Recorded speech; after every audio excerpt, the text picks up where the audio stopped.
Bonsoir, les élèves du deuxième bac sciences physiques et deuxième bac sciences et vie de sciences et vie de la Terre. Donc, on continue toujours avec les résumés. On passe au résumé des intégrales. Donc, intégrale d'une fonction continue sur un segment. Donc, la définition, soit f est une fonction continue sur un intervalle i. Donc, la continuité qui nous permet de dire que la fonction petit f admet une fonction primitive grand F. Donc E grand F est une fonction primitive de petit f sur I. Et A, B, deux éléments de I. L'intégrale de la fonction f de A à B est le nombre réel noté de cette notation. L'intégrale de A à B de f de x dx est égale, on met entre crochets la fonction primitive de petit f entre A et B qui équivaut f de x moins f de A. Les propriétés maintenant. Lorsque les bornes sont identiques, ça veut dire l'intégrale de A à A de f de x dx est toujours égale à 0. Ici, on change la position des bornes. Alors, l'intégrale de A à B de f de x dx est égale moins l'intégrale de B à A de f de x dx. Aussi, l'intégrale de A à B de f de x plus g de x dx est égale l'intégrale de A à B de f de x dx plus l'intégrale de A à B de g de x dx. L'intégrale de A à B de lambda f de x dx est égale lambda, lorsque lambda ne dépend pas de x, lambda, l'intégrale de A à B de f de x dx. Puis la relation de Charles. L'intégrale de A à B de f de x dx est égale l'intégrale de A à C de f de x dx plus l'intégrale de C à B de f de x dx. Intégrale et ordre. Donc, si f est une fonction positive sur l'intervalle AB, alors son intégrale de A à B est supérieure ou égale à 0, donc aussi positive. Et si f est inférieur ou égal à g sur l'intervalle AB, alors l'intégrale de A à B de f de x dx est inférieure ou égale à l'intégrale de A à B de g de x dx. La valeur médiane. C'est une définition directe, soit f est une fonction continue sur un intervalle AB. La valeur moyenne ou bien la valeur médiane de la fonction f sur l'intervalle AB et le nombre réel mu est égal à 1 sur b moins a fois l'intégrale de a à b de f de x dx. L'intégration par partie. Donc, soit u et v, deux fonctions dérivables sur un intervalle i, telles que u' et v' sont continues sur i, et a et b, deux éléments de i. On a l'intégrale de a à b de i' de x, v de x dx, est égale, on met entre crochets, u fois v de x entre a et b, moins l'intégrale de a à b de u de x, v' de x. Autrement dit, pour utiliser l'intégrale par partie, on va choisir, lorsqu'il y a un produit de deux fonctions, si on veut calculer l'intégrale d'un produit de deux fonctions, la première, on va la noter u de x, la deuxième, en bas, on va la noter v' de x, à droite, on calcule la dérivée de u et la fonction primitive de v' qui est v. Et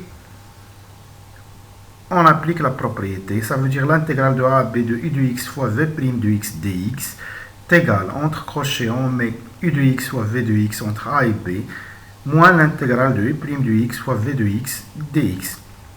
Le choix de u et v' dépend de cette abréviation ALPES.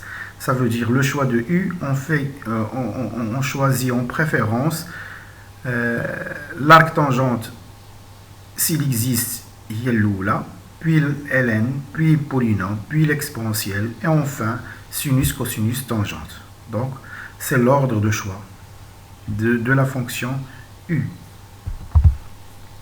L'aire d'un domaine. Donc, le plan est rapporté à un repère orthonormé OIG. L'unité d'aire, UA, est l'aire du rectangle déterminé par le point O et les deux vecteurs I et J. Ça veut dire l'unité d'aire égale la norme de I fois la norme de J. Donc, soit f est fonction continue sur un intervalle AB, l'aire du domaine situé entre C de f et l'axe des abscisses et l'aile de droite d'équation x égale a, x égale b, égale l'intégrale de a à b de la valeur absolue de f de x dx, et on ajoute fois l'unité d'air, ça veut dire fois la norme de i fois la norme de j. Maintenant, soit f et g, deux fonctions continues sur un intervalle AB, l'aire du domaine situé entre c de f et c de g, et l'aile de droite d'équation x égale a, x égale b, et l'intégrale de a à b de la valeur absolue de f de x moins g de x dx fois l'unité d'air. Donc, on va schématiser cette propriété ici. Si la courbe de f est au-dessus de l'axe des abscisses, ça veut dire f est positive sur l'intervalle AB, alors directement l'aire du domaine est l'intégrale de a à b de f de x dx fois l'unité d'air. Ici, la courbe de f est en dessous de l'axe des abscisses, ça veut dire f de x est négatif sur l'intervalle, f est négatif sur l'intervalle AB, alors l'aire du domaine égale à l'intégrale de a à b de moins f de x dx fois l'unité d'air. Le résultat final doit être positif. L'aire est toujours positif. Maintenant, s'il y a une partie de f est au-dessus de l'axe des abscisses, une partie est en dessous de l'axe des abscisses, on va utiliser, cela veut dire bien sûr que f est ici dans ce schéma, f est positif sur l'intervalle AC et négatif sur l'intervalle CB. Donc on doit utiliser la relation de Charles. Donc l'intégrale de a à b de la valeur absolue de f de x dx égale l'intégrale de a à c de la valeur absolue de f de x dx. La valeur absolue de f dans ce cas est f de x parce que f est positif dans cet intervalle, plus l'intégrale de c à b de la valeur absolue de f de x dx, puisque f est négatif sur cet intervalle, alors la valeur absolue de f égale moins f. Donc, fois l'unité d'air, bien sûr. Donc, maintenant, l'aire située entre deux courbes. Donc, ce cas-là, on a C de F se trouve au-dessus de C de G sur l'intervalle AB. Donc, l'aire du domaine est l'intégrale de A à B de F de X moins G de X. On met la fonction qui est lorsque F est supérieur à G, on met f de x moins g de x. Et lorsque f est inférieur à g, on doit mettre g de x moins f de x. Maintenant, lorsque la courbe de f se trouve au-dessus de la courbe de g sur un intervalle AC, et sur un autre intervalle CB, la courbe de f se trouve en dessous de c de g, on va utiliser la relation de Charles. Donc l'intégrale de a à b de f de x, de la valeur absolue de f de x moins g de x dx égale l'intégrale de a à c de la valeur absolue de f de x moins g de x dx qui est f de x moins g de x, plus la valeur absolue de c à b de la valeur absolue de f de x moins g de x qui vaut g de x moins f de x dx, bien sûr, fois l'unité d'air. Enfin, le volume d'un solide.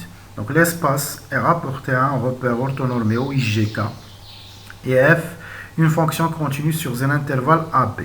Donc le volume de solide généré par la révolution autour de l'axe des abscisses égale à V égale l'intégrale de A à B de P F au carré de X dx ou bien F au carré de T dt, c'est la même chose, fois l'unité de volume.